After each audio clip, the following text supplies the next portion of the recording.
Hello. Yes. Thank you everyone for coming to this talk. It means a lot to me. This is my second time as a speaker at the Conmotion conference, so I'm happy they let me back in. And before starting, how many of you are working with an API in production? Okay, so many people. And how many of you are working on building an API? Okay, yeah, it can be both. Absolutely. So let me introduce myself first, if it works.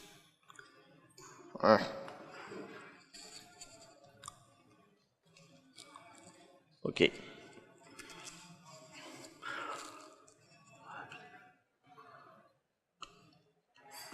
Okay. So you probably heard it from my sweet accent. I'm French. I come from Paris, where I am a developer advocate at Mailjet, which is an email service provider. So I mostly work on the API for sending and processing email. And I'm also a self-taught developer. Being a self-taught developer, I started by spending a lot of time playing around with what I could find on the internet and with trying out software and with trying out APIs. And this is, I think, what developer experience is all about. And this is why it also matters a lot to me. I'm on Twitter, so feel free to tweet your comments or questions like as I'm talking right now. And let's start about APIs. So, APIs. According to Programmable Web, I have some issue with the slide deck, which was working just before. So, according to Programmable Web, there are 15,000 APIs out there. This is great. This means that when you need to do something with an API, you probably can find it somewhere, and you will achieve what you want to do.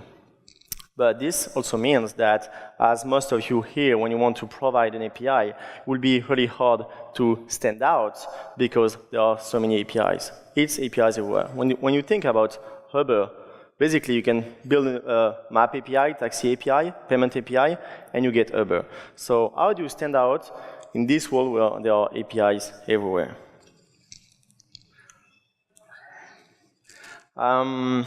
We have to get out of this myth that a great product sells itself. It's not true.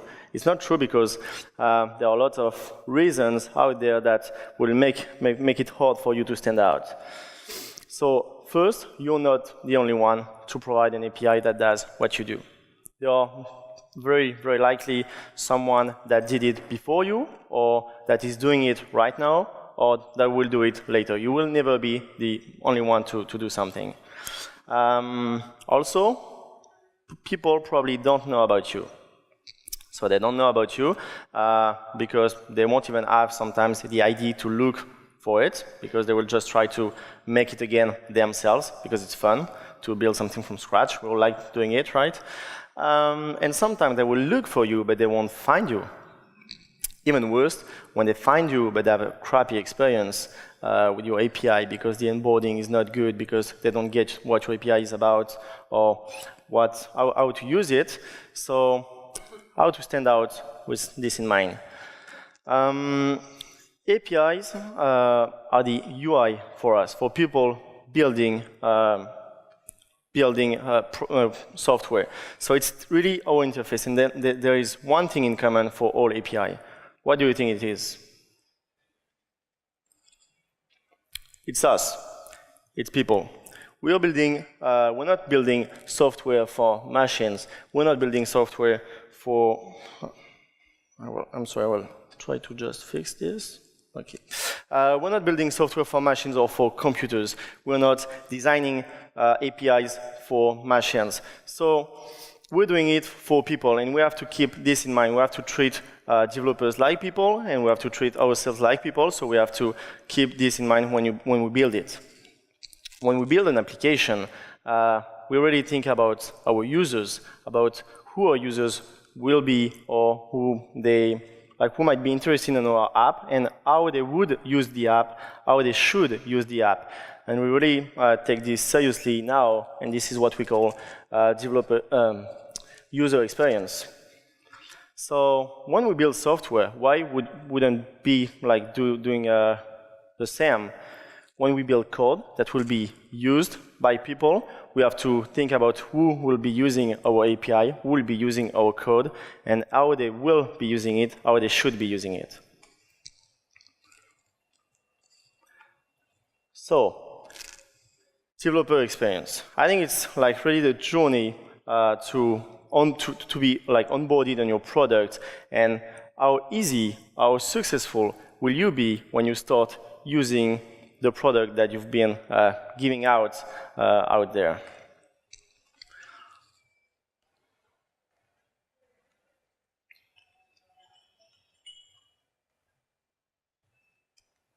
I'm sorry. So what are we looking for? We're looking for simplicity for our users. Simplicity can be materialized in various different ways when it comes to software.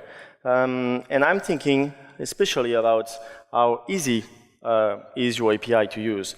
When I want to do something with your API, can I guess what's the resources? Can I understand what the resource is in your API?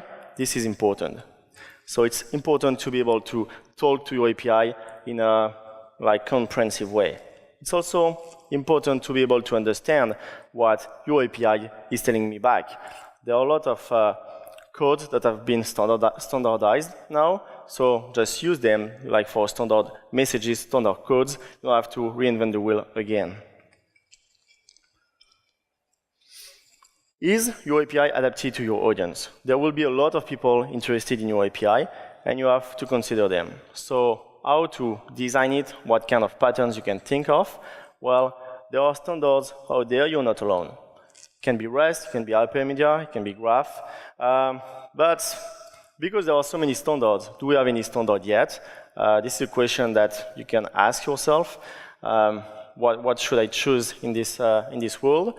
But what you choose is not actually what really matters. What matters is affordance and consistency.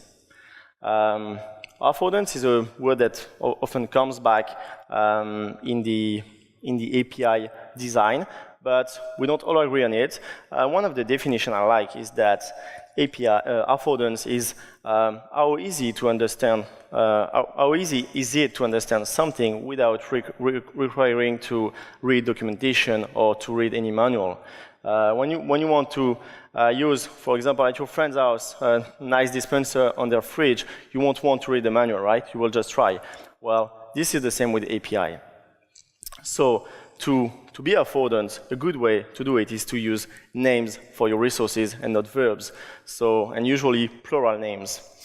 This is also to use the standardized verbs that are available so that people are not lost. You already have a defined get, post, put, delete, so just use them and it will make the developer's life easier. Consistency. If I can do something on a subset of your API in a way, I should probably be able to do it on all of your API. So if you're defining resources in a way, you should define all of these resources in the same way. So it's consistent, it's not confusing, and you don't have just a full list of different URLs that people get lost when they discover them. Now, keep in mind that you built your API, so you know it very well. And some people will come to your APIs because they want to achieve exactly what you wanted to achieve originally. They want to do just the same thing as you, and they want to use it as you thought of it. But some people won't.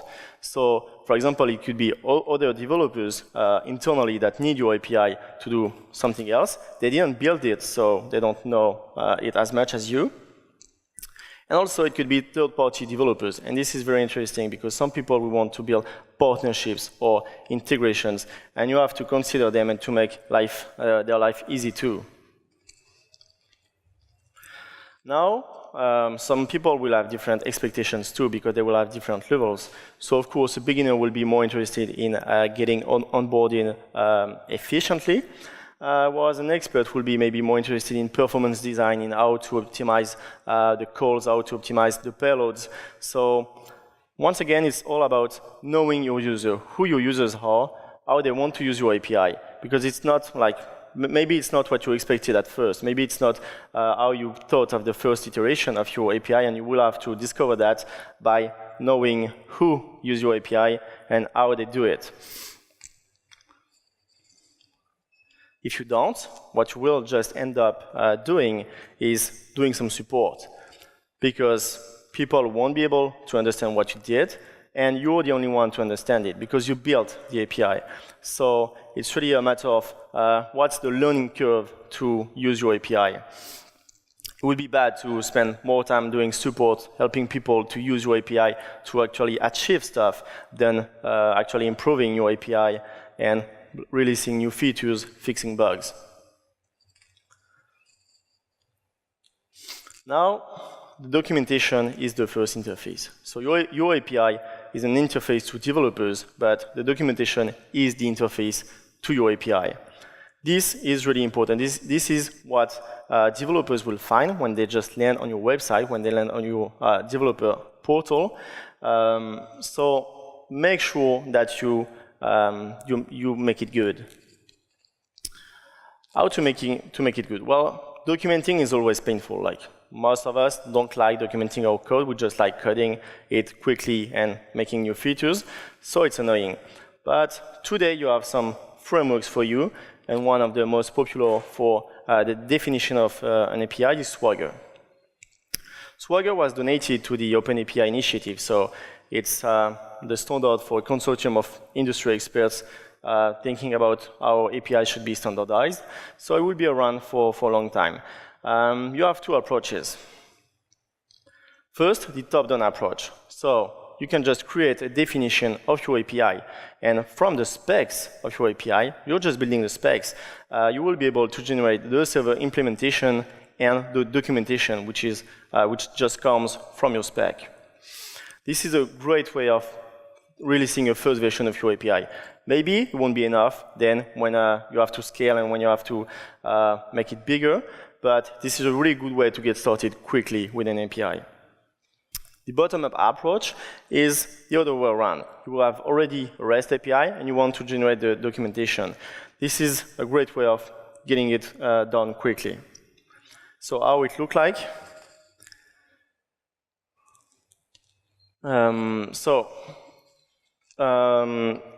So yeah, how it looks like. So on the left part, it's pretty self-explanatory. You can see that you have the list of endpoints, of resources, what kind of verb you can use it, the description and the parameters, etc. It's just a spec of your API. And you'll get automatically on the right the reference of your API described and generated. This is a good approach because by using the Swagger definition, you will make sure to use best practices for your API. There is an obvious item here, is the base path for the version number. This is something we see too much. People not describing a version number for your API, but your version 1 will probably not be perfect. And what can you do when you want to upgrade your API but still not deprecating the old version? So this is a good way to respect best practices and to be guided in the implementation of your API. So here you can see that you have already the parameters registered, and you will be able to generate even curl calls from the spec of the API. Now you will have this, and this is great because you will have the response from your API, and will be able to have an interface where people can just browse everything, what verbs are available and stuff. Now let's be serious. Who here likes reading docs? That's it. Like, we hate it. Personally, I hate it, and I just want to start playing around. So there's something really good as developers. Yeah, copy-pasting. We're not lazy. Like, no one can say we're lazy. we like to work a lot. But copy-pasting is the best. We just want to try. We like pragmatism. So when you build an API and when you make it available to people, think about pragmatism. How can you do it? Because you don't want to be yelling RTFM in the office every day when you have some questions, some issues on GitHub. So think about it. How can you do it? Well, think about code snippets. Code snippets are ready-to-use code samples for people so that they just have to copy-paste it, and they can, if it's code, they just can paste it in their terminal and see how your API works. And you should not leave anyone behind. So if people like to use your API with, of course, the main languages, so PHP, Java, you should consider them. But if you have some people doing Scala, well, just consider it too. This is an example from Twilio. They're here. Phil can tell you more about it. But I think it's great because you can have the code snippets ready for you to use, but it's not about just being able to copy them and to paste them in your local environment. Now you can test them directly from their interface, and that's something I like. You can just click, make the request, and you can see how the API responses work and what is the actual effect of the call. To do that, you can have a sandbox API, or here what they did is they automatically replace the API key for you. I'm very jealous of that. It's cool. Now, you can even go further, if I may say, by providing user guides. So instead of asking your users, asking your developers to find what they want to do by themselves on your API dashboard or on your developer website, you can anticipate it by understanding what they want to do. I was talking earlier about understanding who your users are and how they would or should use your API. This is mostly about it.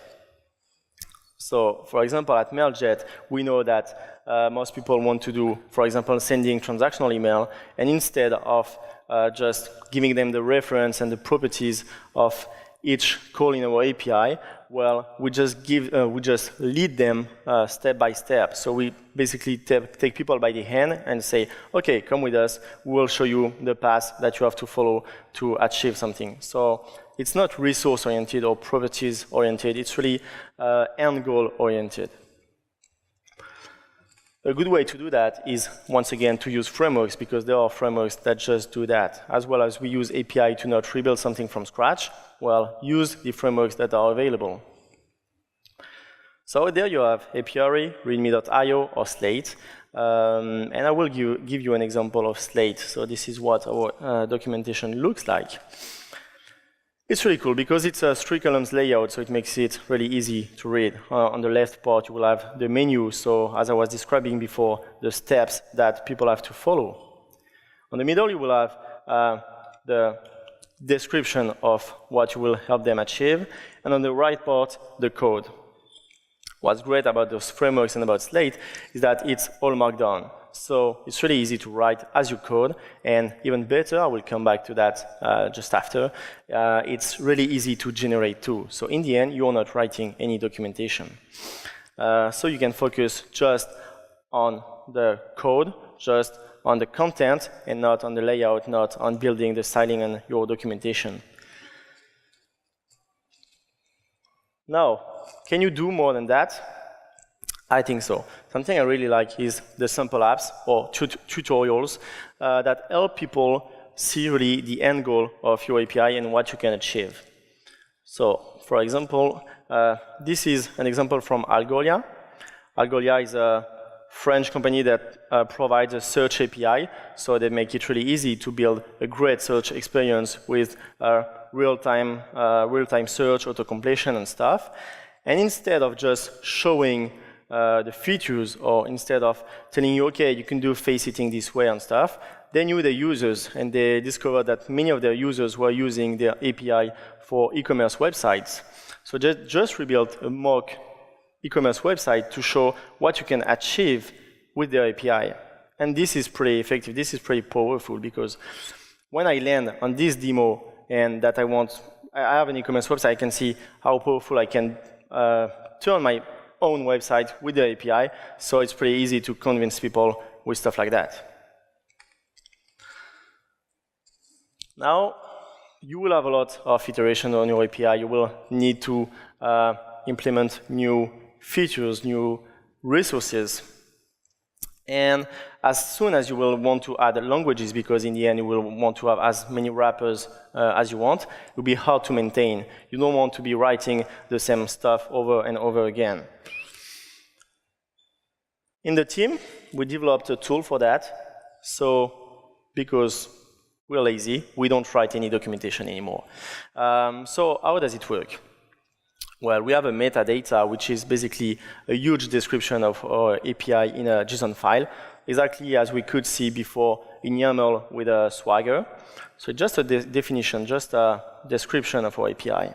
And then we pass this as an input to a code generator that will just generate the documentation for us. So when I'm saying documentation, I'm saying updating the menu in our Slate documentation. I'm saying generating even the description part for some part, and then we have to tweak it, of course, and then generating the best part, which is code samples. We don't actually have to write code samples, except for a few static ones that are hard to make.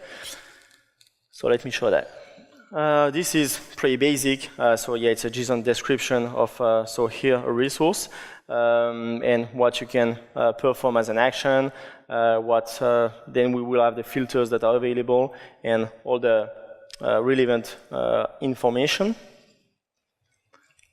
And this is where all the magic happens. So we have really one template, one file for generating all the documentation. We'll just pass to the code generator in what language we want to generate the examples, and from this template, which is built with a Mustache templating language, it will just generate it for us. So we are not writing any documentation anymore, except for fixing some.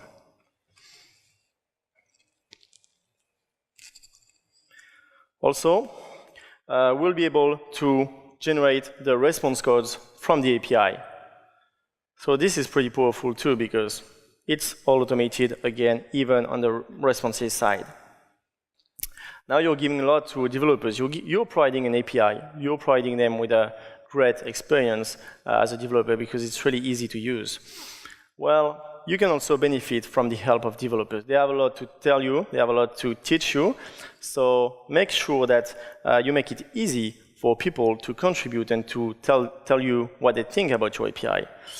A good way to doing this is, of course, to monitor every activity around your API. So, of course, on Stack Overflow, on your, like, any forum, GitHub and stuff, if some people are trying to use it. But this is also pretty painful to monitor everything. So just give them the best channel to do that by, for example, open sourcing your documentation too. You probably can do that. And we did that, for example, with this open source framework that we released. So it's just a framework that makes it easy to make responsive email. I don't know if you ever tried to code a responsive email in HTML. It really sucks because it's stuck back with HTML4 table and stuff. And the fact that we open sourced it make it really easy to improve it. People can just say, hey, this is not clear. Like, I don't get what you want to say here. Or, hey, you should provide this example too. So we can improve it without actually doing it. So it is generated, and people can improve it for us. This is a good way of providing a good documentation easily. Another example I really like is the Clojure documentation. I don't know if you ever wondered around the Clojure website, but 100% of the documentation is actually provided, is actually crowdsourced from developers. So if you do something cool in Clojure, you can just submit it to their documentation website. So, like, it's all documented by concrete examples, and they show what you can do with it.